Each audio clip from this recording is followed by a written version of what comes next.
Hi guys, welcome back to the On the Rise podcast. My name is Audrey. I'm Allie, and today we're here with one of Southeast Polk's foreign exchange students. Do you want to tell us a little bit more about yourself and your experience with the foreign exchange program? Yeah, so my name is Seyhuni and I come from a really strange country. Its name is Azerbaijan. We're basically in the middle of Russia and Iran. It's a complicated region, as you can see. So I haven't chose Iowa, but I really love being in Iowa, like the nature, like the people of Iowa, and overall my experience here has been pretty cool. I really like it here, and it has always been my dream to come to the US. So, Did you have any misconceptions about like the US, like school system or anything, or the people even before you came here? well, most of the people in those countries kind of have misconceptions about the US. Like, there's a misconception saying like the Americans are mostly like fat and all that stuff. But Yeah. so but I grew up with those like American cartoons, like series and stuff. Yeah, we did have some like stereotypical stuff, but overall I was a little bit like clear-minded when I came here. Yeah. But Iowa is new, like Yeah. What does your school system look like in your home country? so it's not that different from here, but the main difference is that we don't have 12 years. The max is 11. Only the Turkish schools are 12 year, but it's optional. Like you can choose it if you want. And I actually studied in a Turkish school, and because of that I learned 3 languages when I was in school: Azerbaijani, Turkish, and English. And English is compulsory if you need to like get your like diploma. But the other difference is that the classes are not as similar as to here. In Azerbaijan, you don't go to the classes. The classes come to you. Like you have one class, like you stick with the same people 11 years, yeah. And you don't go to the classes like here in the US. Like, for example, I have like AP World History. I have to go from one class to other class to like AP World History. But in Azerbaijan, it's more like the teacher of AP World History will come to your class. And So you like stay in the same room, kind of? For all of them? yeah. Only like PE, we just go out or to the gym sometimes. Yeah. And then, were you happy when you found out you were signed to Iowa, or how did you feel about that? Oh, it was a really interesting experience actually for me. So I'm the only student in Azerbaijan's history of Flex that got assigned to 2 families at the same time. Because we were kind of late. Yeah. Like we had like 2 days left to come here, and I didn't have a family yet. Oh goodness. So I like wrote an email for one of the POs, the placement organizations, and they said that they have found me a family. But my own placement organization also found me a family. Oh, weird. So I had 2 families. One was in New York, not the city, New York State. Oh yeah. And the other was in Iowa. But I already like my host father, the guy who was like hosting me, he's been the host father of my teacher. Oh, okay. So I kind of knew him already before coming here. Not like personally, I knew him. So also I was like, I can go to New York whenever I want, but Iowa is kind of different. Like, you know, it's an experience like that. So also I just like said that I would come here to Iowa and I can just travel whatever I want. So I just chose Iowa for its difference. Then I read about it and discovered some of it, and I keep discovering new stuff about Iowa. And I was really happy. And I have that like Iowa nationalism, you know, Iowa that pride. spirit. Yeah, the Iowa There you pride. go. There we go. Yeah. Okay. And so tell us a little bit about your host family. So it's Mr. Hillpiper, right? Yep. Yes. So my host family, you know that I'm living with I have only my host dad. I don't have anyone else in my family. Like, so most of the people here know my host dad. It's Mr. Hillpiper. Rodney. Yep. And he had hosted 13 students before me, so I'm his 14th son. Like, he actually took a break before hosting me, so it was like 6-7 years he didn't host anyone, but now he just like took me. Yeah. And I'm his second Azerbaijani student, and overall it's quite nice. We are like, he's really like my own dad. Like my dad and I, we don't communicate with talking, you know, we understand each other without words. It's the same thing with my host dad, and I call him Pops. Yeah. Yeah, so it's the same thing with us, like, whenever he wants me to do something or I want him to do something, we just don't say, we understand each other you just with the you acts. just know. Yeah. Perfect. What do you miss most about your home country? Yeah, so the roads here in Iowa are a lot different than Azerbaijan, like the commuting and stuff, like transportation.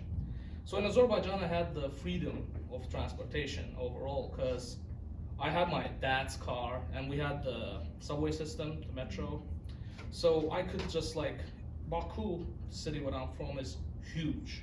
It's even bigger than Chicago. It's like 4.5 million. And like, I was living in a little bit like suburban territory of Baku, but with the help of metro and other stuff, I would go to the center of the city in like 15, 20 minutes. But here I don't have that privilege.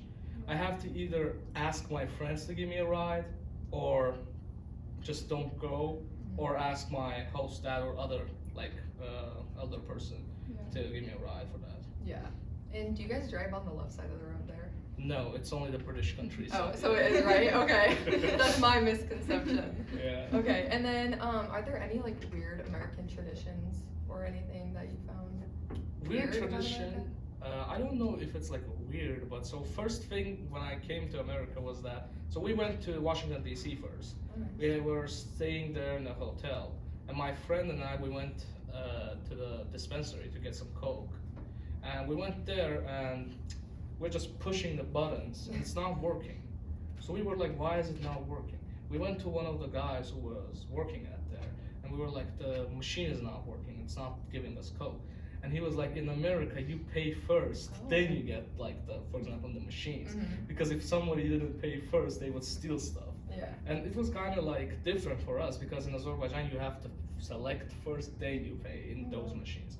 Also, you guys get the holidays really, really big. Like you have that spirit for the holidays. Yeah. We have that spirit only in my own family, but overall in Azerbaijan, we don't have that big spirit for the holidays.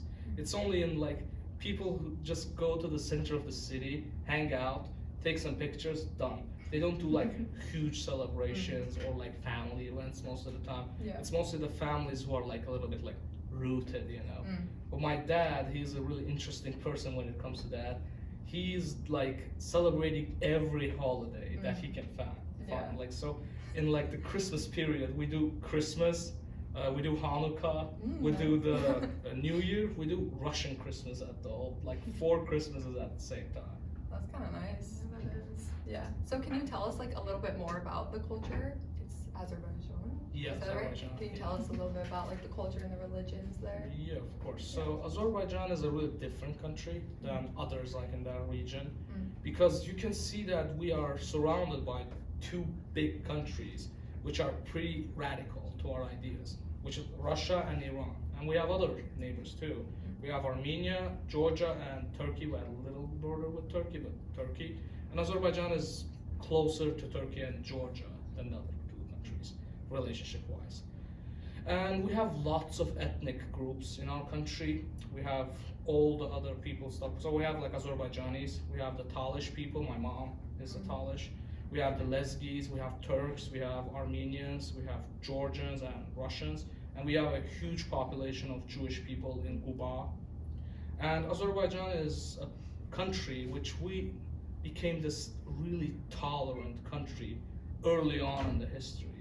So like, it's not like a thing that we like adopted really recently. We adopted it like beforehand. So the main religion is Islam. So most of the people are Muslims, but we call them like the not real Muslim in Azerbaijan because our people are not as Muslim as like in like our Arabic countries.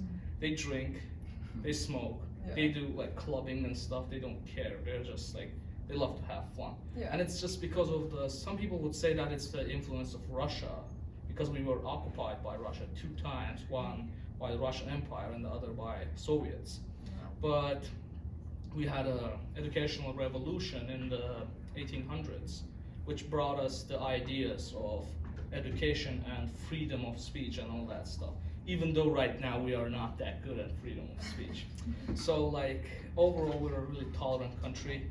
We have all religious monuments in our capital Baku, and even not just in the capital. We have the biggest Armenian church in the capital of Baku. It's in the middle of Baku. We have synagogues, we have all types of religious monuments. Even in my grandma's neighborhood, we have the only Buddhist temple in Azerbaijan. So when like some people from India and China, they visit, I can see them in our neighborhood. I'm like, I know why you came here. Yeah. So we are really like accepting people when it comes to culture or religion. Is there anything else that you want to talk about? About myself or the country? Yeah, either. Anything. Yes, so I'd like to talk about the month of March, because we entered March and this Tuesday was the first Çarşamba. Çarşamba means Tuesday. So that means in the month of March, in 27th of March, we have the biggest holiday in Azerbaijan. It's called Novruz. It's the same as Easter, but a little bit of our nature. So Novruz was a thing in the Zoroastrian religion. It's celebrated right now in Azerbaijan, Iran, and Turkmenistan. And this is the celebration of the coming of the spring, just like Easter. And we have the structure for Novruz that we prepare for Novruz for 4 weeks ahead of Novruz. So we call those weeks the Çarşambas, the Tuesdays. Each Tuesday we do something that resembles that week. So this week's Tuesday was the Water Tuesday, water. So in the Water Tuesday we wash our stuff, we renew some stuff at the home, and it's mostly like cleaning. In the next week it's gonna be the Wind Tuesday. It's mostly like vacuuming and stuff, I don't know. My mom does that all the time. She's like, we have to clean, it's the Çarşamba. Then the third is gonna be Fire Tuesday. In Fire Tuesday, we do the huge celebration with a bonfire. People jump from the bonfire. Oh my goodness. It's like a tradition. There's a thing that it's there's a thing with the bride. So a girl who's not married yet, the family and friends say that if you jump from the bonfire and you make a wish and say that like I want to get married, your wish will be granted. So we just jump from the bonfires in the Fire Week and the Fire Çarşamba, and the last one, which is the Earth one. In the Earth one, we just celebrate the Novruz itself, because in March 27, in our idea, the spring comes. We have like a huge celebration with many cultural dishes and stuff, and I really love it. I guess I'll make a little Novruz party here. I don't know how I'll make it, but I have an idea to make it now. So yeah, this is the month of March. It's a big month for us. Yeah, that sounds really cool. And then what are your plans for post-graduation? So post-graduation is pre-med. I'd like to do pre-med in Iowa, in the University of Iowa. I've already been selected actually there. So I'm also pursuing a musical career too. I've been producing for 4 years, and I'm in the brink of releasing my 2 albums this March and April, if I have the chance to do that. And I just love to travel. I live and travel when I go back to Azerbaijan for like 3 months. But when I come back here, it's just like study, travel, music, study, travel, music, just that. Yeah. So how did you get into like music and producing and all of that stuff? Like what sparked your interest on that? So my uncle, he's a really renowned producer in Azerbaijan. And when I was a kid, I was always like going with him to his like studio and stuff. And he would like make me meet some artists from Russia, from Azerbaijan itself, from Georgia. And he would produce for them. Then when I became like 8, 10, something like that, I began playing around with the instruments and stuff. So my uncle said that, let me teach you. So he began teaching me slowly. And when I was 11, I produced my first song. And that was like kind of my hobby from that time. And now I've been professionally producing for 4 years, and I've produced quite a bit of songs. Well, one of the most popular would be a Russian song. It's called Rozovое Vino, which means pink wine. And I'm really proud of my production. I know I can make it better, but overall I'm like proud of what I became in the production. Yeah. We appreciate you coming on our podcast Yeah. with us. Thank you so much. Yeah, thank you you. too for inviting me here. Yeah, of course.